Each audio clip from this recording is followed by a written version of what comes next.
Okay, so this code is all about in declaring for loop in Python. So I have here the for is my keyword, and then in is also keyword here, and then we have here the variable. So the default value of x here is 0, and then range is our functions.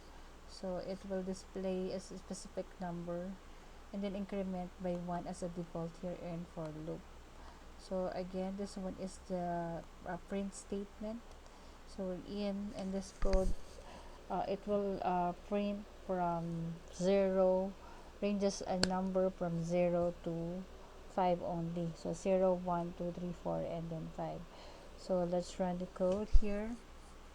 Okay, so here I'm running. All you need to do is to click to run and then run the module, then click OK. Source must be saved. OK to save. Okay, so let's reveal the answer. So the code of this output of this program, so we have here the 0, 1, 2, 3, 4, and 5. So again, so this is a simple syntax in for loop.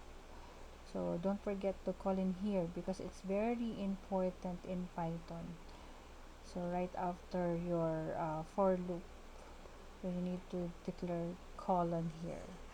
So it's so easy to code in Python.